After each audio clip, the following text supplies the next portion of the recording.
Meus amados irmãos, a paz do Senhor Jesus, sejam muito bem-vindos a mais uma edição da EBD Online. Estamos aqui mais uma vez e já agradecemos aí a sua audiência por estar conosco neste momento para comentar com vocês um pouquinho da lição de adolescentes. Semana passada falamos aí sobre a carta aos Hebreus. Na verdade, fizemos 2 comentários. A carta aos Hebreus em sua importância sobre a mensagem poderosa, né? ou com o tema propriamente dito, a poderosa mensagem da carta aos Hebreus. E na lição 4 da semana passada, comentamos a questão da fé na carta aos Hebreus. Hoje, nós vamos iniciar o comentário da lição 5 vamos conhecer a carta de Tiago. Então, a gente inicia aí nas cartas universais, dentre elas do nosso apóstolo Tiago. É justamente a colocação aí do comentarista, tá? E justamente na hora que vocês vão abordar sobre quem foi Tiago, está aí dentre eles a situação do líder, né, da comunidade judaica em Jerusalém. Na lição que nós temos, meus queridos irmãos, a leitura bíblica encontra-se justamente na carta de Tiago, capítulo de número 1, versículo 17 a 22, e do capítulo 2, versos 1 a 8. De antemão, eu já peço a vocês que trabalhem com os vossos adolescentes a localização dessa carta. Isso porque a gente tem frequentado algumas congregações e às vezes percebe a dificuldade que os irmãos têm de achar essas cartas que não são tão lidas, né? E serem pequenas, ainda tem isso, tá bom? Então, acaba que tem uma dificuldade para a gente achá-las, né? Ontem estive em uma congregação e quando pedi para que fosse lido a segunda carta de Timóteo, houve dificuldade de muita gente em achar. Então, entendo eu também que a carta de Tiago, ela tem dificuldades aí por parte de alguns, principalmente no caso dos adolescentes, que nem sempre utilizam aí a Bíblia para fazer isso. Eu não estou dizendo que não tenha, tá? Porque muitos adolescentes têm me surpreendido com o conhecimento teológico que eles têm, tá bom? Há pouco tempo, uma das minhas alunas, na escola em que sou gestor, me abordou sobre a questão do anjo do Senhor, tipologias no Antigo Testamento e principalmente no Êxodo. Então, assim, nós ficamos surpresos com muitos adolescentes que muitas vezes nos param para fazer alguns questionamentos acerca da Bíblia. Mas, no geral, alguns adolescentes ainda estão despertando para a leitura da Bíblia, tá? Então, é recomendável que você, percebendo que o adolescente ele tem dificuldade, faz aí uma busca, né? Então, chama os adolescentes para ler lá no sumário. Então, não faz vergonha, não. A Bíblia é para ser consultada. Então, todo mundo, Bíblia fechada, vamos lá. Bíblia fechada, sumário da Bíblia, ok? Então vamos lá, Antigo e Novo Testamento, vamos procurar. Acharam a palavra Tiago? Achamos. Está antes de quem? Está antes de 1º e 2º Pedro. E está depois de quem? Depois de Hebreus. Olha, Hebreus que nós trabalhamos semana passada, tá? Então assim, e aí você pode fazer aí uma ampliação dos livros que estão. Se o Novo Testamento começa lá, com Mateus, aí foi lá, Evangelho, chegou nas cartas, essa, Tiago, tá bom? E aí vamos lá, pegou a Bíblia, fechou o índice, memorizou aí, depois de Hebreus, que está depois de Filemão, que está depois de Tito, depois de Timóteo, depois de Tessalonicenses, depois de Colossenses, depois de Filipe, e sai fazendo, não tem problema nenhum. Pegou a Bíblia, abre em qualquer lugar, pronto. Agora, abriu onde? Está perto de quê? Então vai buscando até chegar no desejado, tá bom? Então, essa é uma forma de você trabalhar com os vossos adolescentes, né, como encontrar. Às vezes até uns têm decorado aí umas dinâmicas de decorar os livros da Bíblia, mas consultá-los é diferente. E a proposta de Tiago nessa lição é justamente essa, não é apenas a teoria, é a prática também, né? E é justamente o que nós vamos trabalhar, tá bom? Lição de número 5, vamos conhecer a carta de Tiago. A mensagem, que é semelhante ao textuário da lição de adultos, Tiago 1:22, que diz assim: não se enganem, não sejam apenas ouvintes dessa mensagem, mas ponham em prática. Isso na nova tradução da linguagem de hoje.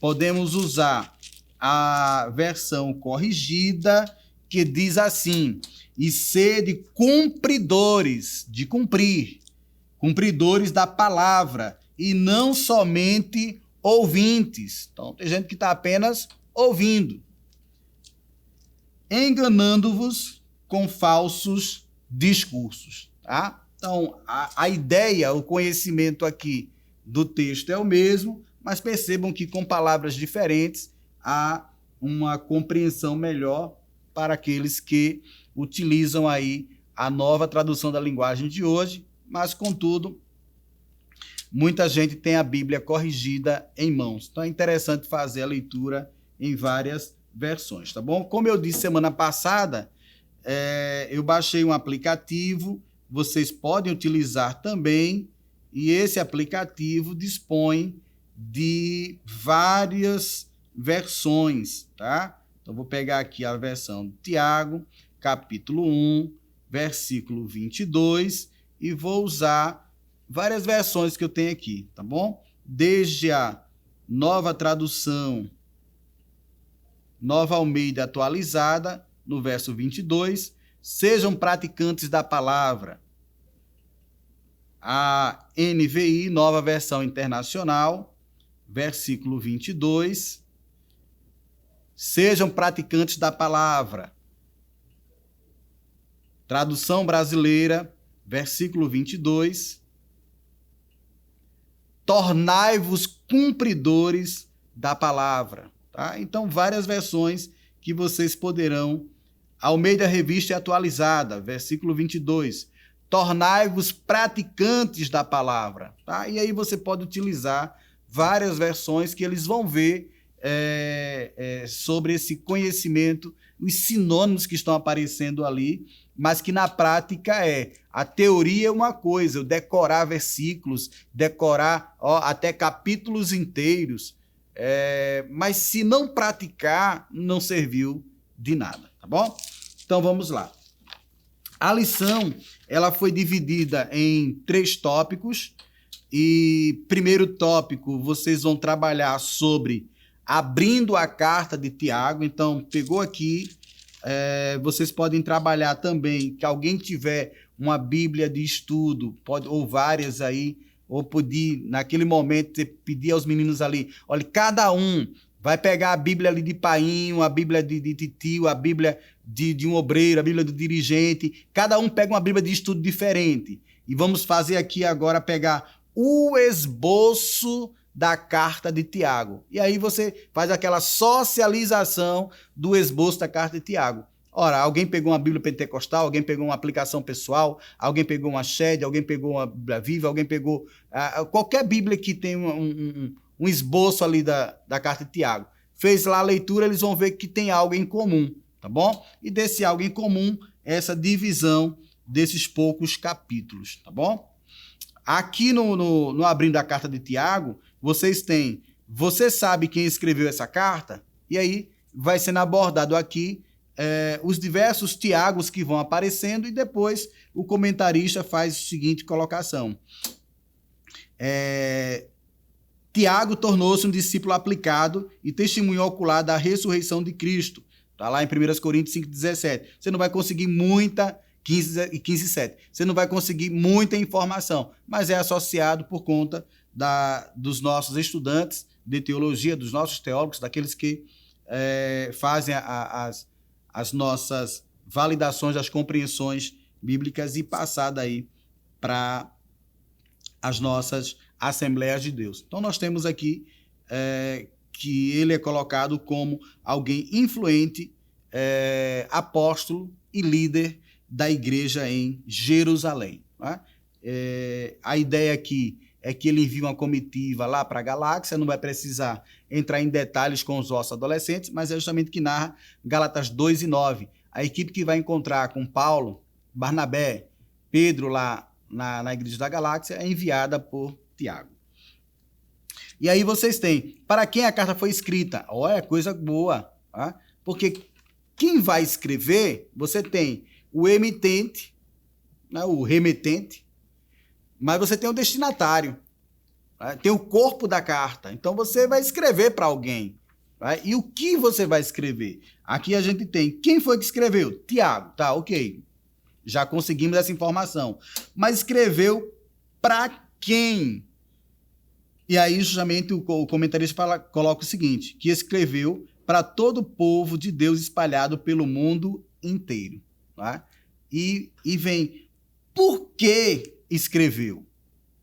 Aqui vocês vão ter mais trabalho. Por quê? Vocês vão precisar resgatar algumas informações. O comentarista ele coloca que a finalidade foi confrontar e fortalecer e orientar seus leitores nas diversas áreas da vida que carecem de cuidado pessoal.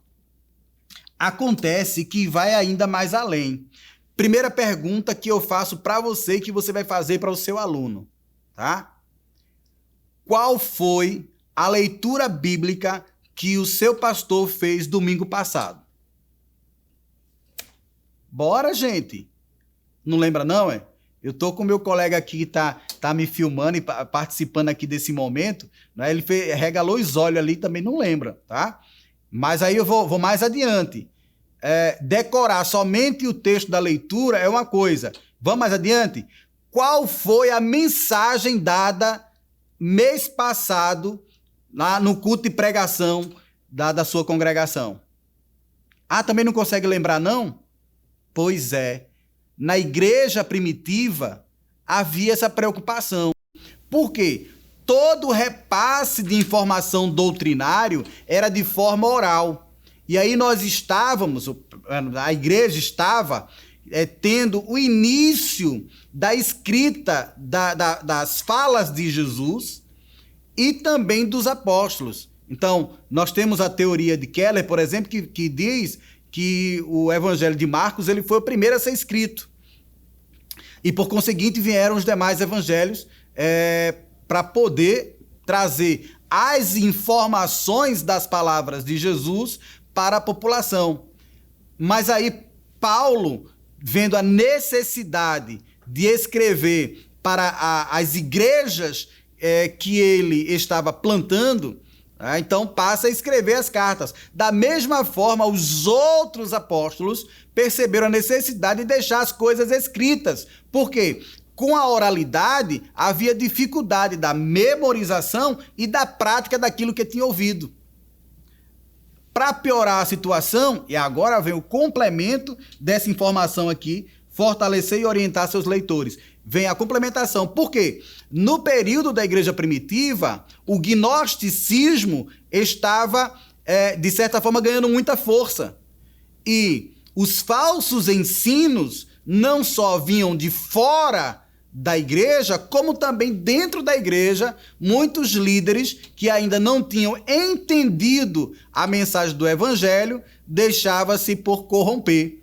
E tanto é que seja Tiago, seja Pedro, seja Paulo, seja João, vai falar sobre falsos mestres, de pessoas que estavam ensinando aquilo que não deveriam, né? Na posição de ensinar a palavra de Deus, o evangelho de Jesus, mas ensinava coisa contrária. O gnosticismo, por exemplo, foi um movimento que ganhou muita força porque negava a divindade de Jesus. E havia necessidade de se escrever para o povo de Deus. Né? E Tiago, ele começa por escrever trazendo aí a necessidade de que os seus leitores, os seus irmãos, os seguidores de Jesus, não só tivessem o conhecimento teórico, mas também praticassem. E é justamente o que tem no tópico de número 2. Ouça mais e fale menos, por favor. É interessante, não é? Porque aí você vai trabalhar com os vossos adolescentes, adolescentes que muitas vezes falam demais e não param de falar e não ouvem, não é? E é necessário, não só que os adolescentes, mas nós também nos policiemos nesse sentido de ouvir mais e falar menos. Por quê? Já dizia minha mãe, quem muito fala, muito erra. E quanto mais nós ouvirmos, mais teremos compreensão das coisas que estão falando, seja ao nosso respeito, ao respeito de alguém, de alguma coisa, tá bom?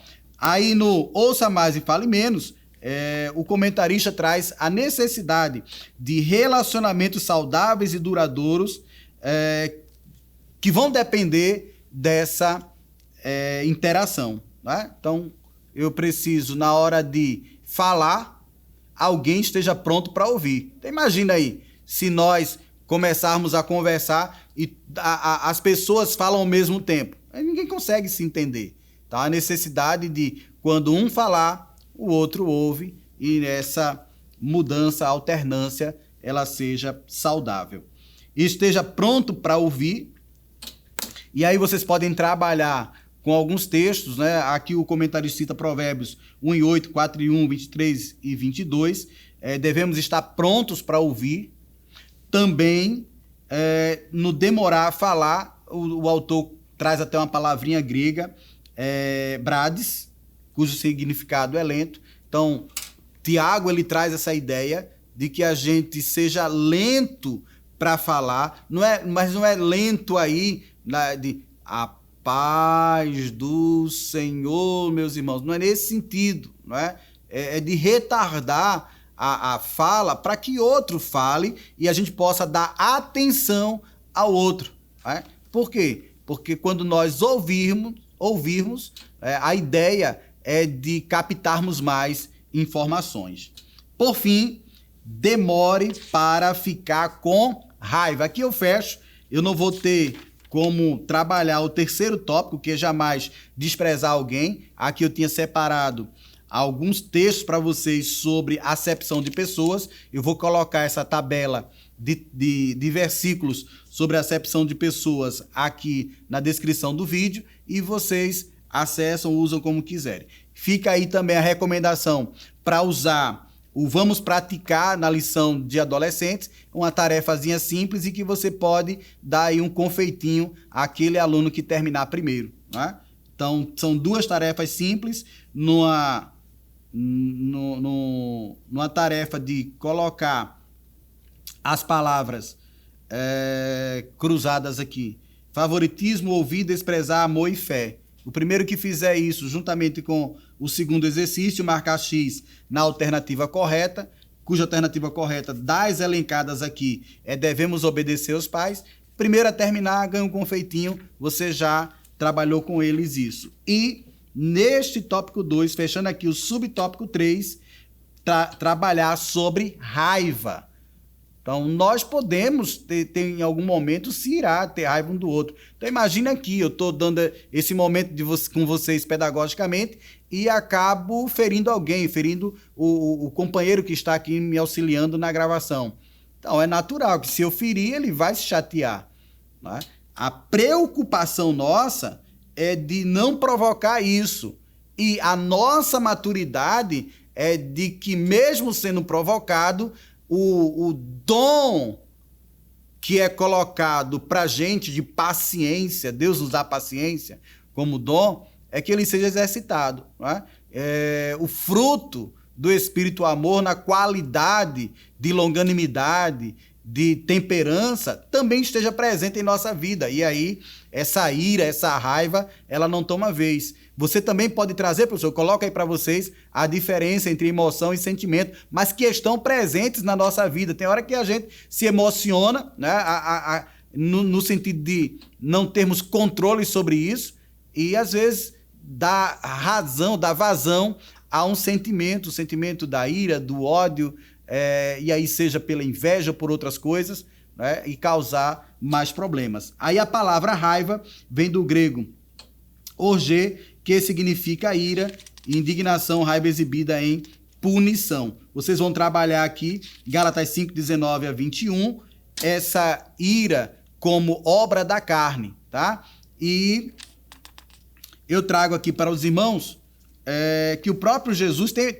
Paulo fala sobre não ireis, tá? Ireis, mas não pequeis. Então, assim, a recomendação bíblica. Mas eu tenho um texto que vocês podem trabalhar ou não sei se vai dar tempo, mas o próprio Jesus, ele nos adverte quanto a isso. Fecho aqui, que o meu tempo já estourou, Mateus capítulo 5, versículo de número 22, no Sermão do Monte. Eu, porém, vos digo, qualquer que sem motivo se encolerizar, de coleira mesmo, né? Mas aqui é de cólera, de irar-se. Vocês podem pegar outras versões bíblicas.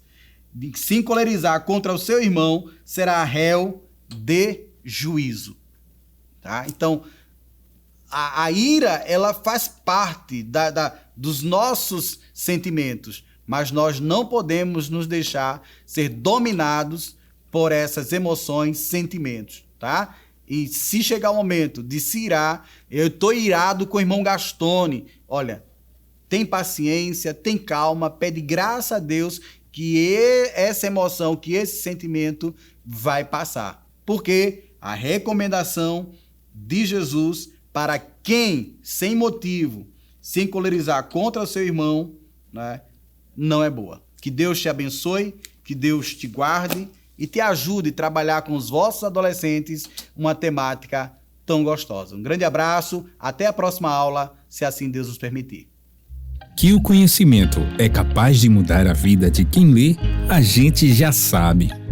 E que livro você pode comprar em qualquer livraria. Mas nós transformamos 100% do nosso lucro em mudança de vidas, através da ação social, evangelismo e missões. Ao adquirir qualquer um de nossos produtos, seja presencial ou à distância, você está investindo em alguém. Na próxima vez que você for comprar livros ou artigos evangélicos, não vá em qualquer lugar. Vá na Livraria Arca Missionária. Uma nova história começa quando você compra aqui. Agora você pode fazer a sua contribuição através do Pix, uma operação rápida, segura e sem custos. Abra o aplicativo do seu banco, clique na opção Pix e em seguida vá na opção Transferência. Depois é só digitar nossa chave Pix, que pode ser o nosso CNPJ 11 120 490 0001 86. Nosso e-mail contribua@eadalp.org.br ou nosso celular 81-98883-2755. Verifique se a contribuição é para a Igreja Evangélica Assembleia de Deus em Abreu Lima, Pernambuco. Confirme a transferência e depois siga o procedimento do seu banco. Anote nossas chaves Pix para não esquecer. CNPJ 11 120 490 0001 86. E-mail contribua@iadalp.org.br. Celular 81-98883-2755. Você está contribuindo para o crescimento da obra de Deus.